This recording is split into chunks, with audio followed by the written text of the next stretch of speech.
여러분, 신앙생활을 시작하신다는 것은 큰 변화가 약속된 놀라운 일을 시작하셨다는 뜻입니다. 신앙생활처럼 인생을 변화시키는 정말 놀라운 일은 세상에 아무것도 없습니다. 우리 주변에는요, 이 신앙생활을 통해서 변화된 수많은 사람들이 있습니다. 절망과 슬픔에서, 고통과 괴로움에서 새로운 삶으로, 희망 가득한 삶으로 변화가 일어난 수많은 사람들이 지금도 현존합니다. 그런데 여러분은 어떻습니까? 여러분도 신앙생활을 통해서 큰 변화가 일어나셨습니까? 그래서 꿈같은 삶이, 세상 어디에서도 맛볼 수 없었던 놀라운 변화의 삶을 살고 계십니까? 만약 그렇지 못하시다면, 예수는 믿지만, 교회는 다니지만, 그러나 삶이 변화되지는 않았다면, 인생이 달라진 것은 아니라면 그 이유가 무엇일까요? 하나님은 분명히 변화를 약속하셨는데 어째서 변화가 일어나지 않은 것일까요? 오늘부터 사도행전 말씀을 함께 나누도록 하겠습니다.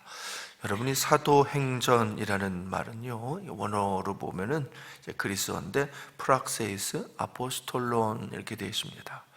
아포스톨론이라는 말이 이제 사도들이라는 뜻이죠. 사도를 이제 아포스톨로스라고 그러는데 그 뜻이 뭐냐면 이제 파견된 사람.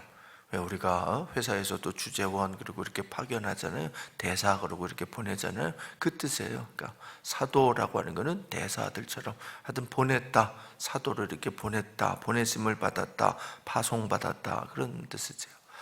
그리고 프락세이스라는 거는 이제 철학하는 분들이 많이 쓰는 단어인데 프락시스라고 해서 머리로만 생각하는 것이 아니라 실제로 내 삶의 실천, 이 행동이 일어나는 것을 프락시스라고 그러죠. 그 단어의 복수형을 프락세스라고 합니다. 자, 그러니까 어떤 사도행전이라는 말은 파송을 받은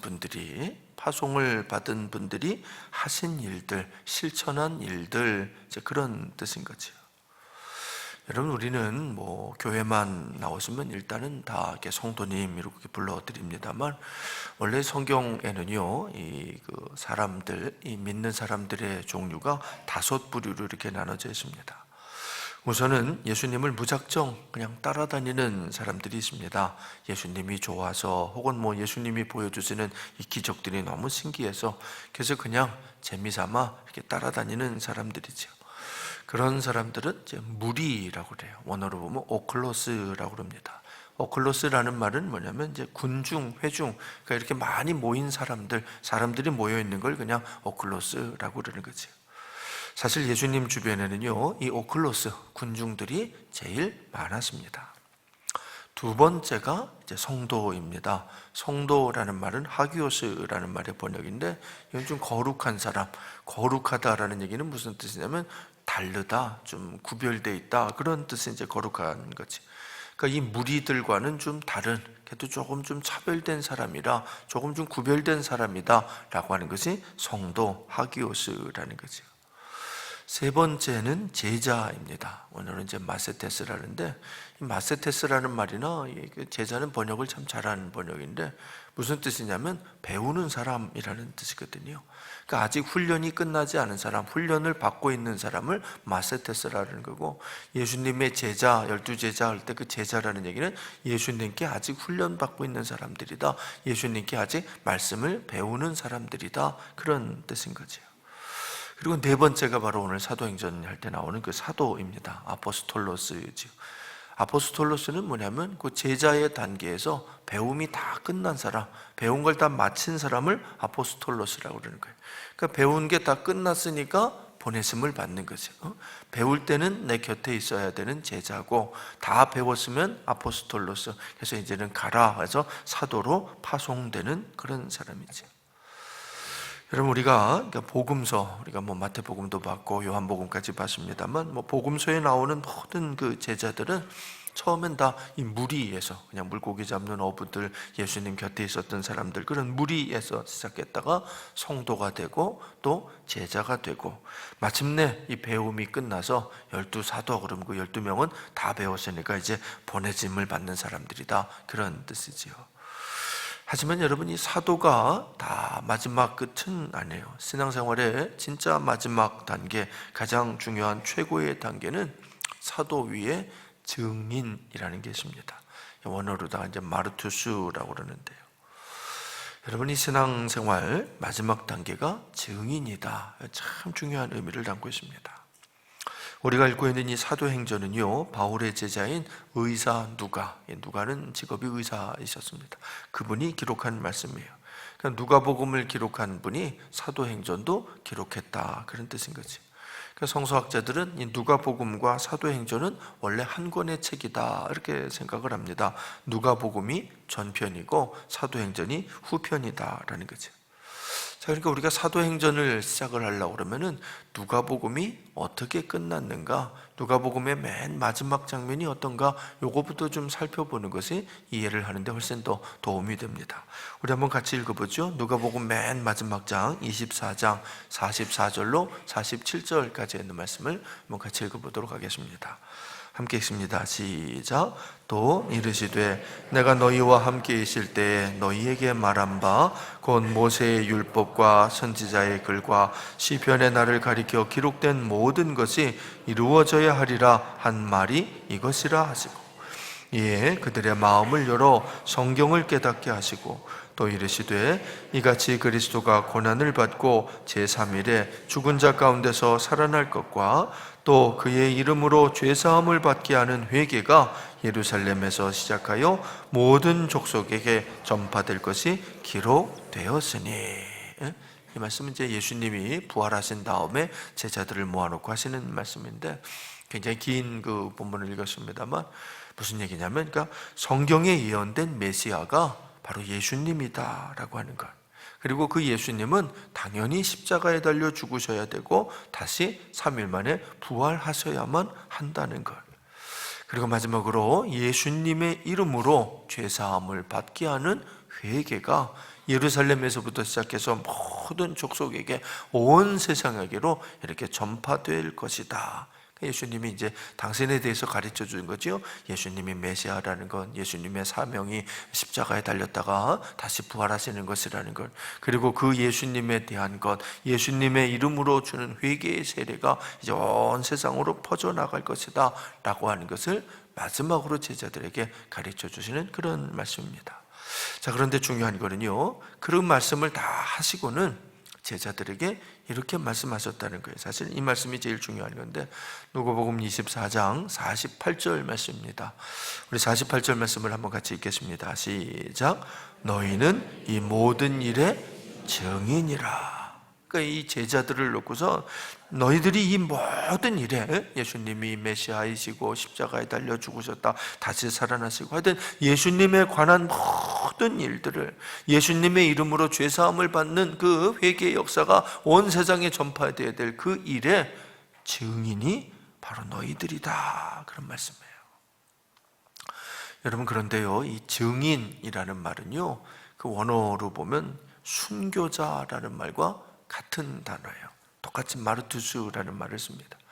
그러니까 그리스에서는 누구에게 증언을 하려고 그러면 아예 죽을 각오를 하고 증언을 해야 된다는 그런 의미겠지요. 그래서 증인이라는 단어와 순교자라는 단어는 같은 단어인 거죠.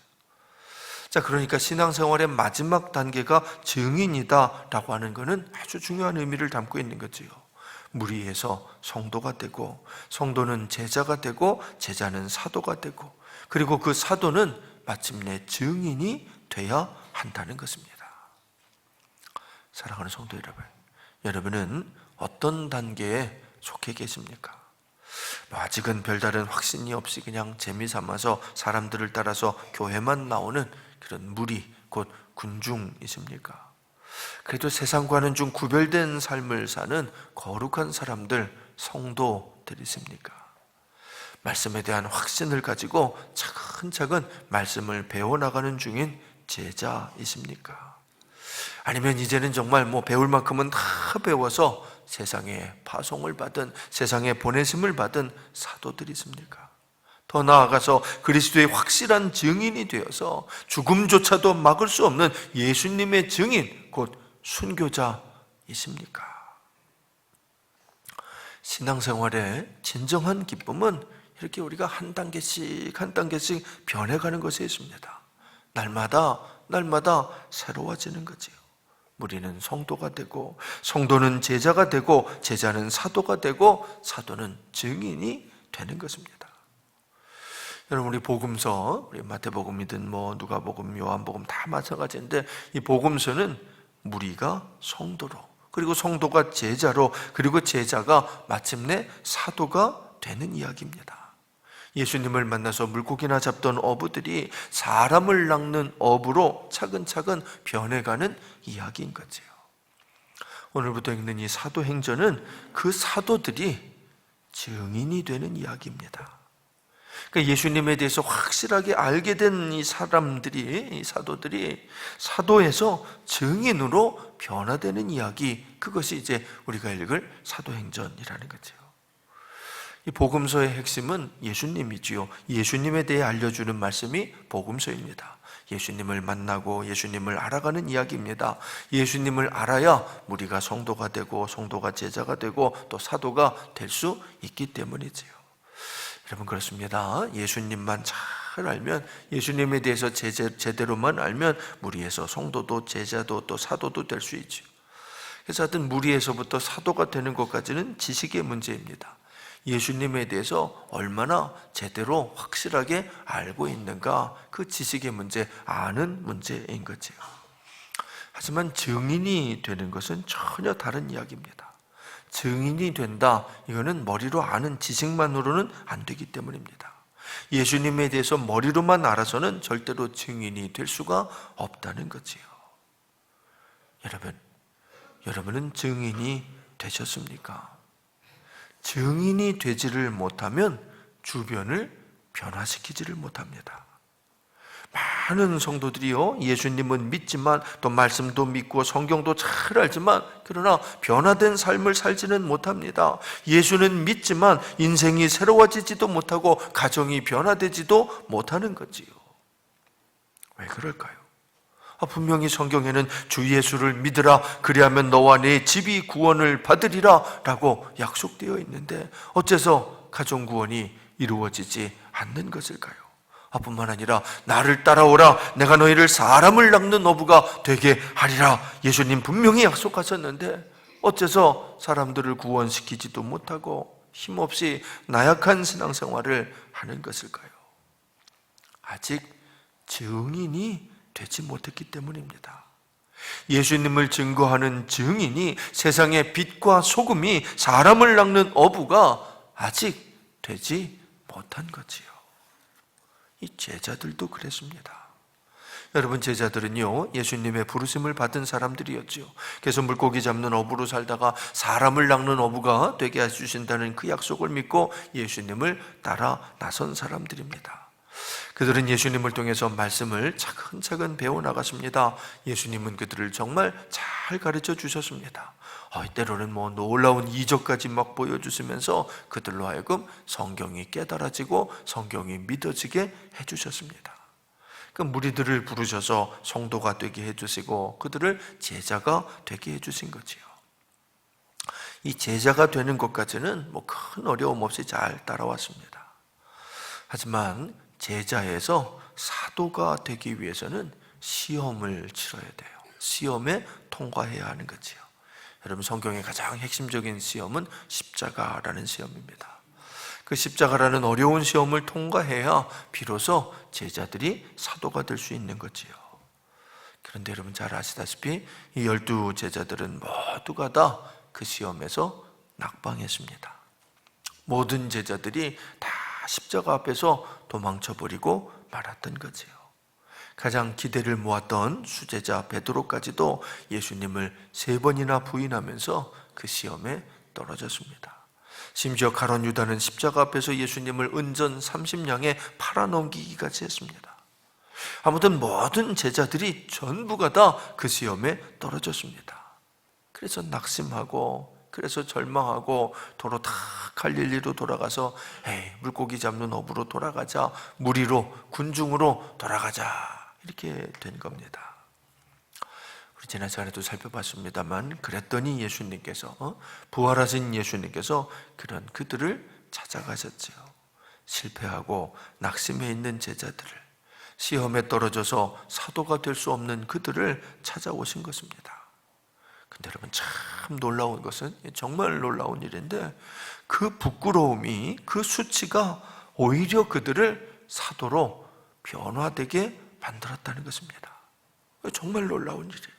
그 부끄러움 때문에, 그 수치 때문에 자기를 부인하게 되고, 자기 십자가를, 시험은 십자가라고 그랬잖아요. 십자가를 질 수 있을 때 시험에 통과하는 건데, 자기를 부인하게 되고 자기 십자가를 질 수 있게 되었다는 거지요. 지난 시간에 살펴봤습니다만, 예수님이 제자들 중에 제일 대표격인 이 베드로에게 물으시지 않았습니까? 요한의 아들 시몬아, 네가 나를 사랑하느냐? 예수님은 3번이나 연거푸 물으셨지요. 그리고 말씀하셨습니다. 내 양을 먹이라. 여러분, 내 양을 먹이라 라는 이 말씀은 사도가 되거라 라는 뜻이죠. 파송을 해 주시겠다 라는 뜻입니다. 비록 시험에는 떨어졌지만 예수님의 직권으로 이 제자들을 파송하시겠다는 겁니다. 자, 그래서 이 제자들은 자기들의 실력으로 된 것이 아니라 예수님의 직권으로 사도가 되게 된 것입니다. 자, 오늘 사도행전 1장 3절 말씀을 한번 같이 읽어보겠습니다. 3절 시작. 그가 고난 받으신 후에 또한 그들에게 확실한 많은 증거로 친히 살아계심을 나타내사 40일 동안 그들에게 보이시며 하나님 나라의 일을 말씀하시니라. 부활하신 예수님이 그런 제자들을 다 이렇게 불러 모아주시고는 40일 동안 세상에 머물러 계시면서 그 제자들을 더 가르치셨다는 겁니다. 그러니까 시험에 떨어진 제자들에게 나머지 공부를 이제 좀 시켜서 끝내 사도로 파송을 해주신다, 그런 뜻이지요. 아무튼 그렇게 해서 이 제자들이 마침내 사도가 되었습니다. 주님의 직권으로 주님의 파송을 받은 사람들이 된 거지요. 자, 그런데 예수님은요, 그들을 보내시기에 앞서서 이렇게 그들에게 명령을 하십니다. 참 중요한 말씀입니다. 우리 4절, 사도행전 1장 4절 말씀을 함께 읽습니다. 시작. 사도와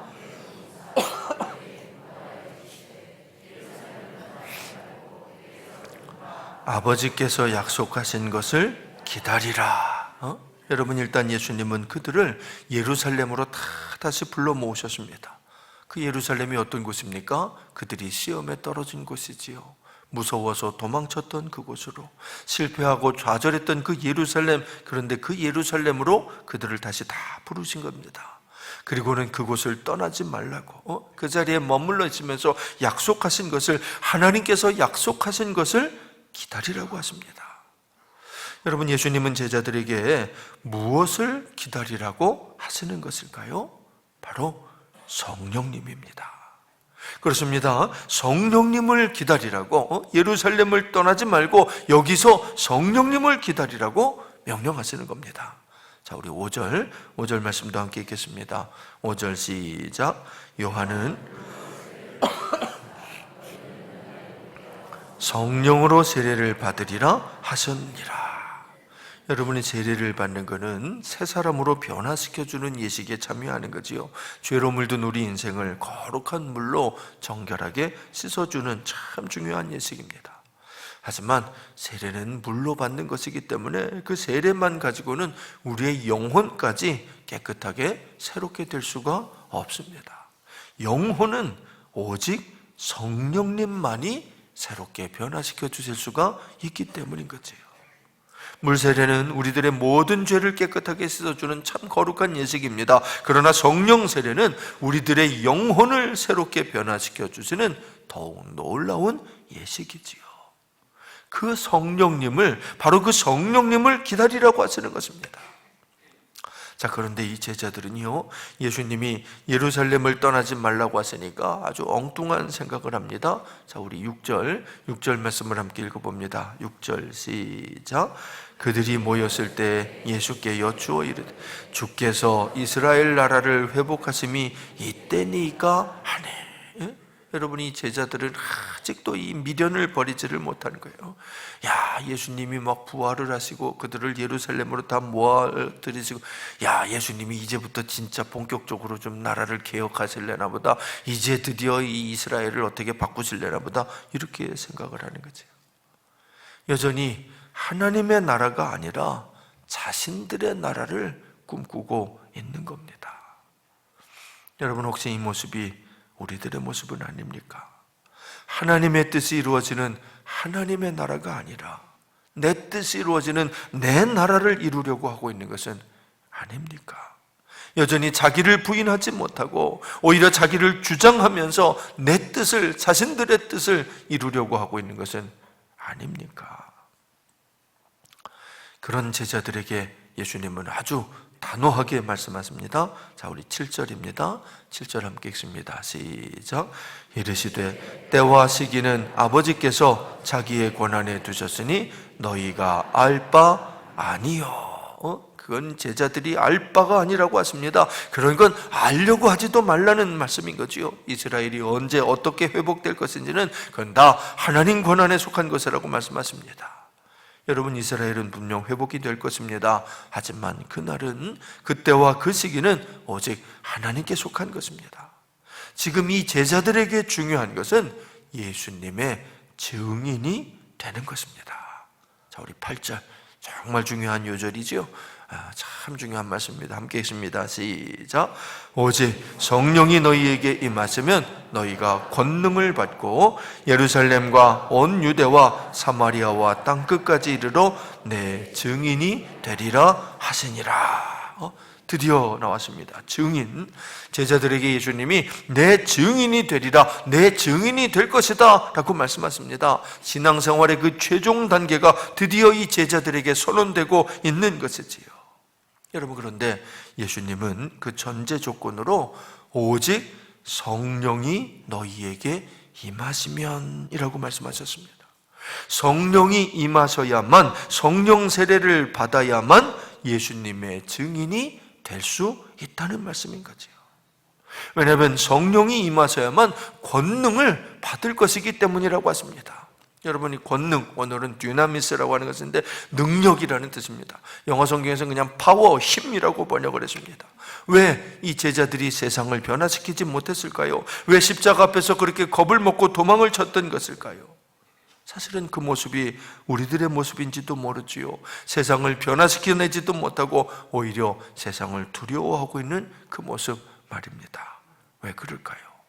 성령님이 임하시지 않아서, 오직 성령 세례를 받아야 하는데 그것을 받지 못해서, 성령 충만하지 못해서, 그래서 그러는 것입니다. 여러분, 제자들은요, 배울 만큼 배웠습니다. 예수님께 직접 성경을 배웠습니다. 그러니 모르는 것이 없었습니다. 하지만 능력이 없는 겁니다.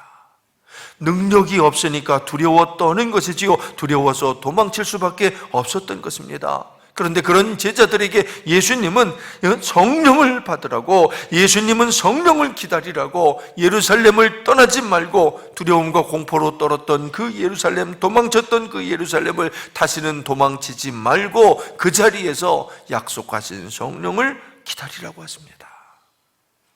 여러분, 이것이 예수님의 마지막 말씀이셨습니다. 이 말씀을 끝으로 예수님은 그들이 보는 앞에서 하늘로 승천하셨습니다. 부활하신 예수님이, 제자들이 생각할 때는 야, 예수님 부활하셨으니까 이제야말로 여기에 이스라엘 나라를 회복하지 않을까, 이렇게 생각했던 그 예수님이, 그러나 제자들이 다 보는 앞에서 호련히 하늘로 승천하신 거지요. 이제는 어쩌면 좋을까요? 예수님마저 하늘로 승천하셨으니 남겨진 이 제자들은 어떻게 해야 할까요? 망연자실해가지고 하늘만 올려다보고 있는 그들에게 천사가 옆에서 말합니다. 우리 11절 말씀까지 같이 읽어봅니다. 시작.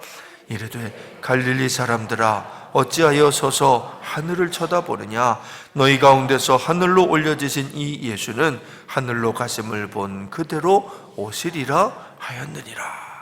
그렇습니다. 예수님은 반드시 다시 오실 것입니다. 다만 그때와 그 시기 역시 하나님 권한에 속한 것이니 우리가 알 바가 아닙니다. 그러니까 하늘만 쳐다보면서 살지 말라는 거지요. 오히려 어서 빨리 성령을 받아서 성령 충만해져서 예수님의 증인이 되라고 하시는 겁니다. 예수님의 증인이 되어서 예루살렘과 온 유대와 사마리아와 저 땅끝까지 나아가라고 지금 말씀하시는 거지요. 여러분, 예수님은 믿는데 신앙생활은 나름대로 한다고는 하는데 성경도 좀 알 만큼은 아는데 그런데도 인생에 변화가 없습니까?